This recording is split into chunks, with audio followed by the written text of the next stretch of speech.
rolling. All right, guys, guess what? Erin Coscarelli here, live row with my Rams co-host Tyler of USA Today. Today we won with Lo Neal earlier, and then Marshall Falk had to ruin everything. He didn't ruin it. I'm kidding. No, it was amazing to get his take. I love Marshall so much. But how you doing, buddy? It's so good to see you. Doing I mean. good. You know, you took a tour of the sights and sounds here. It is pretty amazing. I mean, I do love Mola. I cannot deny that. It's one of my favorite cities. It's amazing. Definitely. I don't like humidity, but I don't like the humidity. The food, the culture, it's amazing. It's unlike other city in the world. So I love being here. You know, one of the things I wanted to get back to too that we were about. While you were here with Lo and I was the tension, and you know, because you were at the availability, you heard from both teams. You know, tell us a little bit of the insight, because it's just to me, it just feels like the Eagles have a more talented roster, but when it comes to situational football, Patrick Mahomes just drilling it down the field, 2 minutes. Getting in every single time. That's why they won close games, right? One score games. He just has that ability with Andy Reid to get it to execute. I mean, how many times have we said the opposing team playing the Chiefs has the more talented roster? The 49ers have the more talented roster in last year's Super Bowl. You can make the case that the Eagles in that previous Super Bowl matchup had the more talented roster. It says the Chiefs have this will, and they know how to win. They know how to close out games. That's why they've won 7 straight one-score games. That's why they really only lost one regular season game. They were playing all their starters. So just that ability to know how to close out games. Patrick Mahomes, why I think he's the best quarterback ever in my. If I had to draft any quarterback number one overall, I would draft him. It's because he does whatever it takes to win a football game, no matter what it is. An AFC championship game, I was right there witnessing at Arrowhead Stadium. He was a run dual threat quarterback. He had most rushing yards and had 2 rushing touchdowns. Now, when you look at Patrick Mahomes, everybody always lauds his throwing ability, his ability to process and read defenses, his accuracy, but he beat the Bills with his leg, those 2 rushing touchdowns. What's the difference in the game and those rushing yards? His ability to maneuver within the pocket and scramble to get extra yards. So, and then Steve Spagnuolo, their defensive coordinator, I feel like every big game he dials up a play in a crucial situation that allows the defense to be successful and puts them in position to succeed. I mean, even that down play that Josh Allen and the Bills had. I mean, blitz. He blitzed McDuffie. That's their best cornerback. I would have never done that if I was a defense coordinator. I'm having my best corner cover on that 4th down and make sure. Why did he do it? You know, it's a gutsy call. And how does he? Yeah, just having that instinct and that feel that I'm going to trust my other players and I'm going to blitz one of my Pro Bowl cornerback, despite what conventional wisdom might think. And so having that wherewithal, having that mindset and that ability just to know your personnel and to know the moment in the season moment, like they just have that roster and that person just littered throughout their organization. That's why they've been so successful. Yeah. I mean, you say so successful. Is it sustainable? Like getting this done year in, year out, man. I mean, it's like the Patriots all over again, right? It's crazy because there's something about the cohesion of the being power. I mean, it's so amazing because he was also coach for the Eagles, right? Andy Reid. I mean, is he arguably the best coach?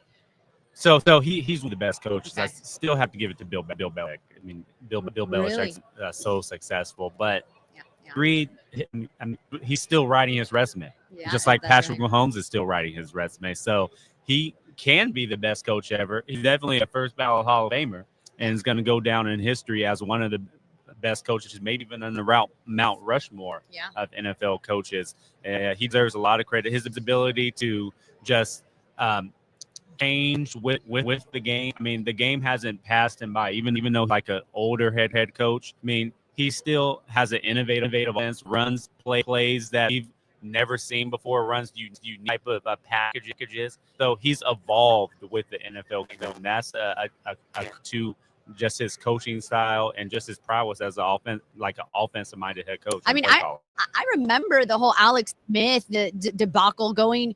I remember questioning as a fan. Obviously, I know nothing compared to Andy Reid, but he just Pat Mahomes sat for 1 year, and then he's like, listen. We're moving on. Like 1 year, we're moving on, and we're going this guy. And I think we didn't see enough of what Pat Mahomes capable of. And it's like it is believable. The two of them together, what Andy has been able to extract out of Pat Mahomes, and how Pat Mahomes dials it up every single time. And that's what was really interesting when we had Solomon on. He was just talking about it. Like, you give the guy like under a minute and it's a game over for you. You're done. You're cooked. And that's the biggest thing and the biggest test. And I'm curious to get your takes. We were with both teams. What Vic Fangio is going to dial it up to sort of diffuse or dilute what Mahomes is able to. You're in, you're out. Yeah. So what we've seen team when they play against the Chiefs, they're going to try to play man defense, and they're going to try to have some exotic blitz packages, but they're going to try to be in that man defense on the outside.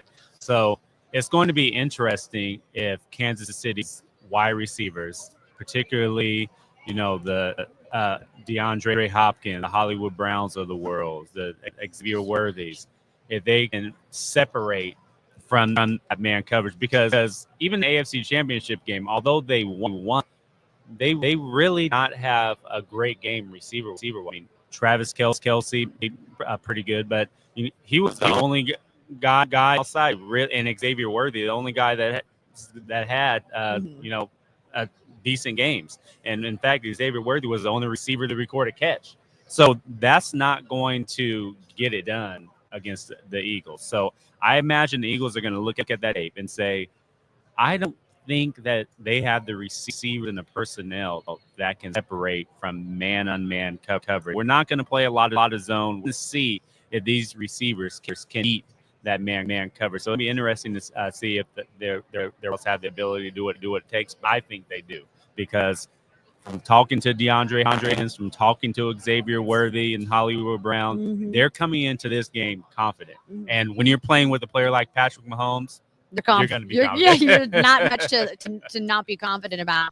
I mean, yeah, it's an interesting matchup for sure, because you've been with me this and with the Rams, and we break down every single game, whether they win or lose, whether it's Victory Monday or not, and the Rams almost had that game, aside from two big Saquon runs. It seemed like once that man gets a breakaway, he's taking it to the house. But I don't know. I just think going up against the Chiefs, there's no one has figured it out yet, and that was what so crazy to see. Despite having some offensive line issues, Patrick Mahomes sacked a career high 36 times, and against that pass rush with the Eagles, I feel like it's a good matchup. It'll be a good matchup for. Are you going to make predictions? Because you never make predictions with me. I do, but I don't want to say, but it's hard to bet against a guy who's 3-1 in the Super Bowl, and Pat Mahomes, who just, to me, I think, no matter the talent on the roster, the confidence and the ability to navigate pressure on high pressure situations, that just feel like you can't really bet against Mahomes. I do it year in and year out, and every time I end up being wrong, because I do like some new talent, some fresh faces. But yeah, I don't know. What are a slam dunk for you? So the Super Bowl that the Chiefs lost, the next one, that Bucks defensive line obliterated the Chiefs offensive line.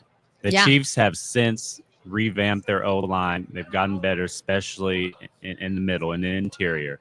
So that is going to be the key for the Eagles to get the Super Bowl win. They have to be able to get pressure with their front four, because if you're going to blitz Patrick Mahomes, we're going to pick you apart. or with his legs, like we against Buffalo, or with his arm, and find receivers that down the field and intermediate passes whatsoever. So I think the Chiefs, like, I'm like you. It's hard to bet against the Chiefs. I'm not betting against Patrick Mahomes until I see him lose another Super Bowl to a player not named Tom Brady in the Tampa Bay Buccaneers with a fierce defensive line.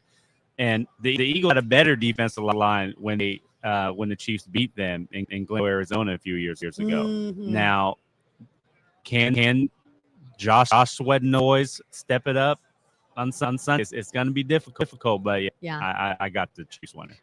See a little bit when you mentioned tension. I want to like open that up a little bit, because what was your take from the team? You're referring to the Eagles, imagine, right? Okay, so what was your sort of biggest takeaways? I know we kind of talked about it a little bit when we were with Lowe, but what were some of the things that you thought stood out to you when you had that availability and you were kind of like just there, especially the players that were there at Super Bowl 57, like the Jalen Hurts. I mean, he's motivated that after that huge fumble he had, that kind of swung momentum game. He wants to go out and get revenge. Players like Josh Sweat, that game hurt them, and they still remember that's full loss. And he said, well, the game was kind of a blur, but he just remembers after the game, like, man, what an opportunity wasted. So when you just think about that, of course, you're going to be motivated to go and get revenge on a team that hoisted the Lombardi Trophy and the computer was falling in front of your face and you're going to lose. And you want to feel that feeling twice, let alone twice to the same team within a matter of a few years. So that's the tension. There's no animosity. The players don't hate each other. They respect each side, and each players on sides. But you can just feel, talking to the Eagles, that they don't want to, especially the players that played in that game, they don't want to feel that same feeling again, and they're really ready to get revenge. Man, it is juicy. Exciting for Sunday, huh? Storylines are rich. Okay, I am excited for Sunday. I'm kind of leaning towards the Chiefs. Let's talk a little bit, because you cover all of the NL. There's some interesting, storylines even this week. One of them being Cooper Kupp dropping a bit of a bomb, saying that the Rams are seeking to trade him. First and foremost, what was your reaction to that? And also, do you think that's gonna end? Where do you think he's gonna go? Do you think it's gonna end up happening? There's zero chance, because I think if they get rid of him, they clear out what, $12 million in cap space. I don't know exactly. I have it on in my notes, but I think according to Over the Cap, save in $12 million if they get him somewhere else. What was your reaction to it? Do you think it was handled the right way? And I mean, a lot of fans are sad to see it go, but the guy has not been able to stay fully healthy since 2021. He has not stayed healthy for an entire season. Yeah, I was surprised. I thought when the season ended, maybe they're going to have like a contract restructuring, because he has a cap hit of over $29 million next year. And for a guy who's not been able to stay healthy, as you alluded to, a lot of lower extremity injuries, that's a huge cap number. And then let's be honest, Cooper Kupp, his production has weakened since that 2021. He's still a productive wide receiver, but you tell that injuries are starting to play a toll, and he's not the explosive separator that he once was. Now, that's not a knock. He's still good. And so I thought that the Rams and Cooper Kupp, they were going to get to the negotiating table, will kind of restructure their contract. So the fact that they didn't was a little surprising to me. He did put out a gracious statement. It was, a nice statement. But overall, though, it's hard for me to see a team that's willing to trade for Cooper Kupp. I think this is going to be headed for probably a relief, and the Rams are going to have to some of that salary, because these teams see the film too. They see that they're not getting the Offensive Player of the Year, Cooper Kupp, from 2021. They see they're not getting the Super Bowl MVP. He has a lot of miles on those tires.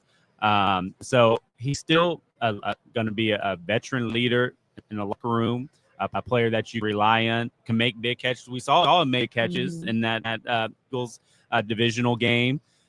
He's made big catches throughout the year, so he's still a quality receiver. But at this, he's not a number one, and probably a good number two. However, a good Super Bowl caliber team, I think he's more so a number three receiver. But I would be surprised again if the Rams were to find a team to trade him, because what is the team going to give up? They're not going to give up a high round draft pick for Cooper Kupp. So I think it's going to be headed towards release, honestly. Wow. Yeah. I mean, it's a bummer because he's a favorite and a leader in the locker room. I think Puka even posted on Instagram saying I thought it was end trade. I'm sure he's disappointed. Stafford probably disappointed. Stafford is coming back. What is the very we think spill the tea. What's some of your insight? I mean, it sounds like he's gonna come back. Yeah, I mean, momentum is headed towards Stafford coming back. I thought that he and Cooper were going to retire together as members of the Los Angeles Rams, but the Rams don't have a plan B quarterback. There's no plan B in sight. So when you have that as your back, it's obviously that Matthew Stafford is for this comeback. And this team closer than we all thought they were. I mean, most people expected the Rams to be maybe a bottom team in the NFC, but shoot, they won the NFC West divisional playoffs. So just get a few more pieces on both sides of the ball. You're going to have to fill that receiver room, especially with Cooper Kupp leaving.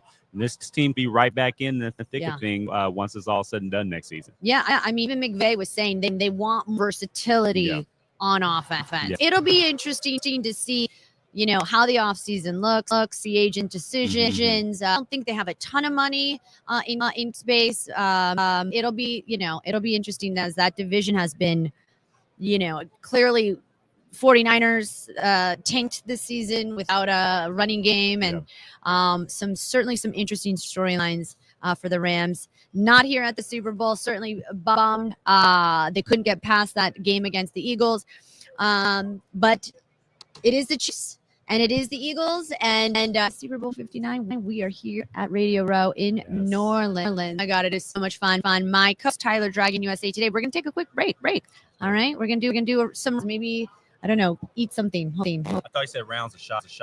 And drink something. Eat and drink and be merry. All right. That is a wrap. We'll take a quick break. We'll be right back. Thanks, guys. Oh, my goodness.